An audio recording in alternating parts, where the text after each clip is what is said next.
हे नीट चाला बरं का, एवढा गचपानातून चाललोत खरं.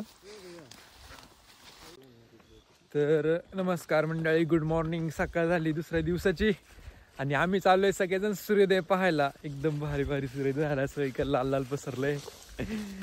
आणि थांबा आता मोबाईल असाच ठेवा, तुम्हाला सिनेमॅटिक मध्ये दाखवतो सनसेट सनराईज कसा झालाय. ठीक आहे.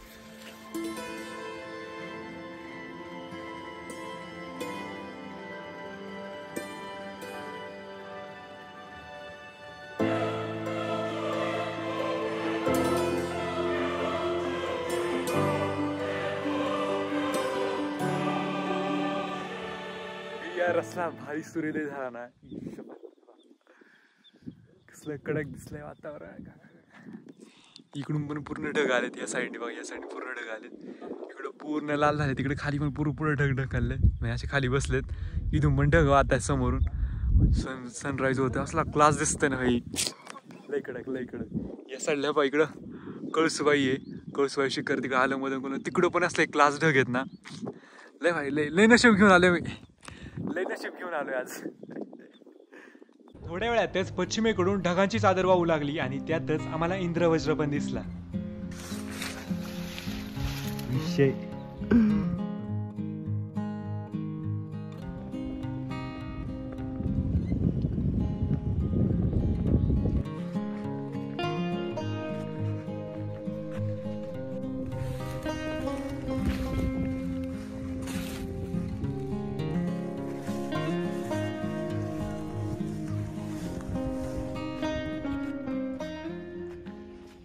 सूर्योदय झालाय आता पूर्ण.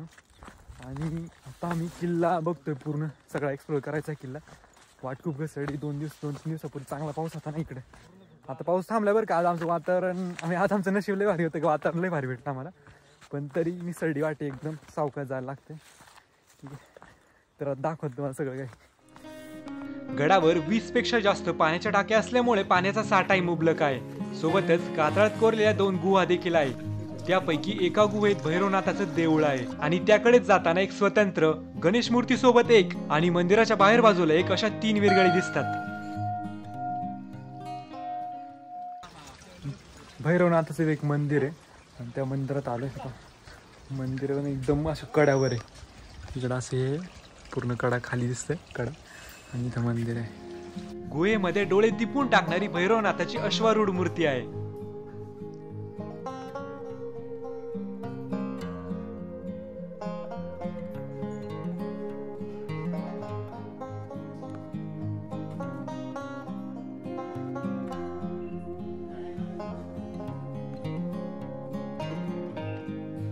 भैरोबा हे पंचक्रोशीतील लोकांचे देवस्थान असल्यामुळे इथे अनेकदा लोकांचं येणं जाणं राहतं. आणि आता सगळ्यांना भुका लागल्यात, त्यामुळे मग आता सगळेजण मॅगी करायची तयारी लागलेत.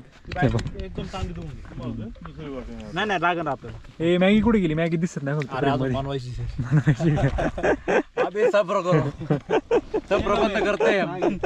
हाय हाय मस्त मोठ पॅकेट आले, बंद करते. अरे भरपूर खायला की बॅगेंमध्ये, लपून लपून ठेवलं काय.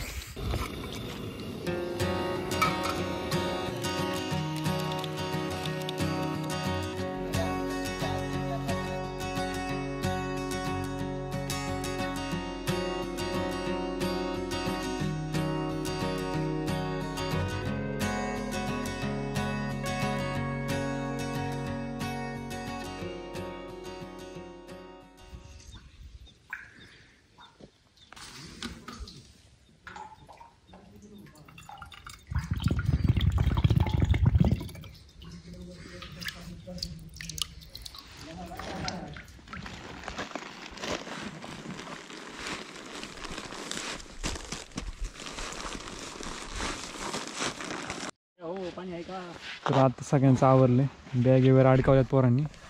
आणि आता आपल्याला निघायचं घनचक्करला. चलो घनचक्कर. नाव थोडंसं वेगळं आहे डोंगराचं, पण ठीक आहे.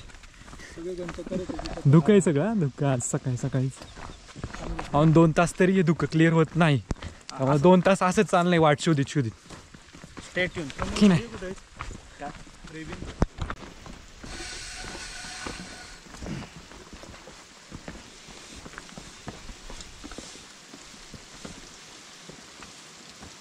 तर काल ही खिंडीची जागा आहे, जिथून आम्ही ह्या साईडनी वरती आलो काल इकडं शिरपणचे गाव आहे आणि मग इकडे ह्या साईडला इकडे वरती भैरवगड आणि ही इकडे जाणारी वाट शिडीची वाट ही आहे आपली याची घनचक्करची. ठीक आहे आता इकडे जायचं आहे भैरवगडहून आलं आता इकडे जायचं. भरपूर चालायचे आणि उशीर पण होऊ शकतो तरी पण पोरांचा फोटो काढायचा व्हिडिओ काढायचा मोह का आवरत नाही. सारखे मध्ये मध्ये थांबतात फोटो काढायला.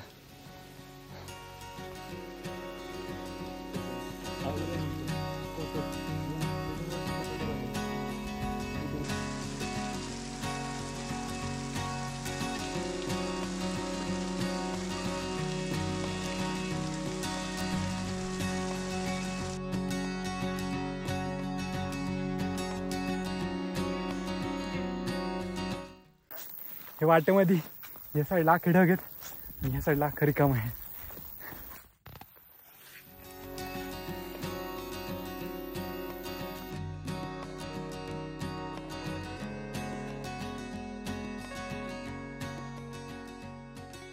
निघताना आम्ही 7 जण होतो पण त्यापैकी 3 जणांचा एक ग्रुप होता ना तर त्यापैकी एकाची तब्येत खराब झाली मग त्याला एवढं चालवणार नव्हतं त्यामुळे मग त्यांनी आता तिथून क्विट केलंय आणि ते आता इथून मागे गेलेत शिरपुंजेला आणि आता आम्ही फक्त 4घच पुढे कंटिन्यू करणार. भैरवगड नंतर एक डोंगर चढून उतरून खाली आलो आणि ते एक स्पॉट लागला आणि तेव्हा इथं मार्किंग केलं आहे खाली तर त्या साईडला वाटेल जायचं म्हणजे इकडून माझ्या मागून आलो का भैरवगडवरून उजव्या बाजू जायचं आपण या साईडला. ठीक आहे इथं मार्किंग पण केलं आहे बघा. पुढे जाणं ही मेन वाट आहे आणि इकडं बऱ्याच छोटे मोठे पाऊल वाटा गेले आहेत काय होताना लोक चुकतात बरेच जण तर मग त्यासाठी आम्ही एक पर्याय म्हणून हे रिबिन्स आणल्यात आणि आता हे पूर्ण रिबिन आम्हाला इथून तिथून मार्किंग करत जायचं आहे. ठीक आहे आणि ही आयडिया होती प्रमोदाची. आयडिया एकदम भारी आम्हाला सगळ्यांना आवडली त्यामुळे मग आता हे रिबिन बांधत जाणार आहे. ठीक आहे तर जर तुम्ही परत तुमच्यापैकी कोणी येणार असेल तर गाणं बंद करा. गाणं बंद करा.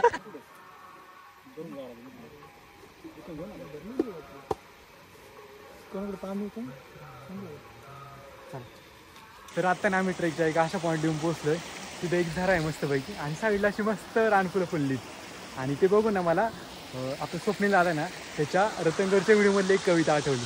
तर ती कविता अशी होती की ना रान फुले रंगात फुलतील गंधात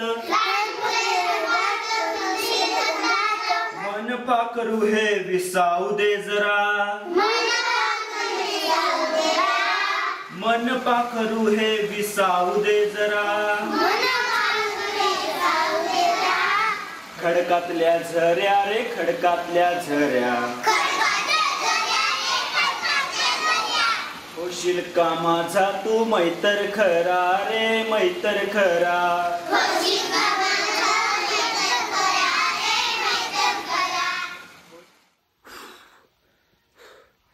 घनचक्कर डोंगराचा पायथ्याला पोचले जसं म्हणा लय मुलं बॅगेत ठेवली आणि इकडं काहीतरी दिसतंय मंदिर आहे बहुतेक तुम्हाला झूम करून दाखवत.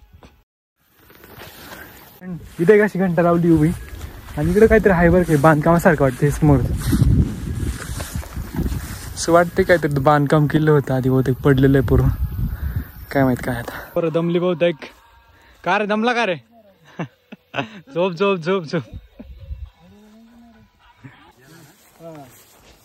लक्ष काय लावलं त्याला खाली ते काय दे हे गांडूळ आहेत. हे खेकडे पकडणार का? हा कसे पकडायचे हे गरवायला लागते ते म्हणजे डायरेक्ट काय कसं करायचं ते हे दात घालून बरोबर असं मापात ते बरोबर वरती आले ना आवाज अंदाजे. हा हा मग याने मारायचं का? नाही धरायचे हाताने. हा बाला का बरं आणला हे येरी टेकायला हवा लय असते ना पाण्यामध्ये. हा हा कड्यांवर जाय मार्ग नसतंय वरती दिवसभरात पिशवीवर नाही एवढे कसे 10-15. मग काय गुरं घेऊन आले तुम्ही? नाही गुरं आहेत आमचे राहायला वरतीच ना. तुम्ही रोज येता? हा रोजचे रंगाचे इथं वाडे होते. जनावर राहायचे पहिले. हा म्हणजे तुमचेच लोकांचे वाडे होते का? हा गवळी देव मग ते इथं राहायचे मग त्यांचं देव होतं का? दूध व्यवसाय होता ना त्यामुळे मग गवळी देव त्याचं हे पडलं असेल त्याचं असं. तसं बरं डोंगरा नाही का सपाट डोंगर असेल तेव्हा बऱ्याच जागी रस्ता एकदम व्यवस्थित आहे. हा रस्ता असाच आहे व्यवस्थित गवळदेवला पण तिकडे खाली उतरताना घनचक्करला खाली उतरताना जो उतार आहे त्याला व्यवस्थित उतरता येतं. हा उतरता येते व्यवस्थित. चलिए या शेट या. त्याला पाणी लागलं पाहिजे, पाणी नाही धावत. डावामध्ये पाणी पण लागत आहे तेव्हा. नाही नाही आम्ही जाणार रतनगडला. हा गाडी मग तिकडून परत गाडी करून तिकडे राजूरला गाड्यात आमचं. हा चला. खेकडे पकडत बसलं असतं तर आपलं सगळंच राहिलं असतं. खेकड्याची भाजी बनवली असते. निघूया आपलं बॅग घ्या चला पुढे जायचं आता. चलो मंजिल बहुत दूर आहे. त्यांचं काम काय चालू राहील पण आपल्याला पण आपलं काम केलं पाहिजे. चालत जायचं आपल्याला आता 4-5 तास. तर थांबायला नको म्हणतोय मी. सगळेजण तेच म्हणतो.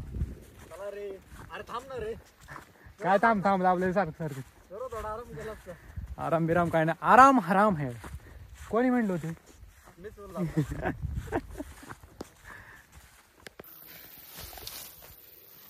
पकडू का. जवळपास 2-2.5 तास सलग चालत गेल्यावर आम्ही घनचक्करच्या माथ्यावर पोहोचलो. चक्करच्या एकदम माथ्यावर पोहोचलोय आणि आम्ही आलो लगेच धुकं क्लिअर झालेलं. धुकं होतं. नशीब लागतंय रे. कसलं दिसतंय भारी.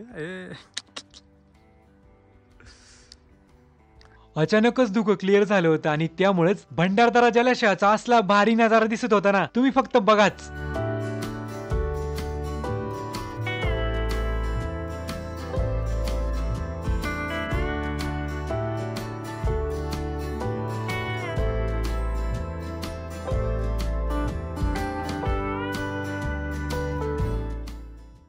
आमचं पाणी संपलं होतं आणि वाटेत एक छोटीशी पाण्याची झाड लागली. त्याच पाणी भरायचे आता.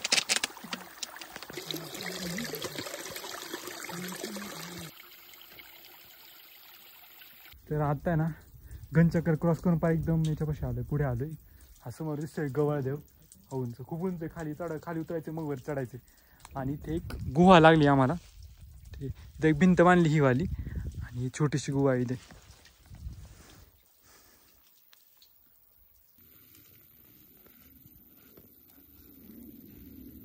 आता इथून पुढे आहे ना पाऊल वाटच नाही आणि आम्हाला पण वाट काय माहिती नाही.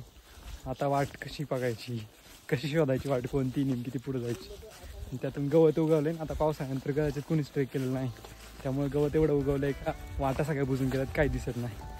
तर आता बघू कशा वाट भेटते की नाही मला वाटतं.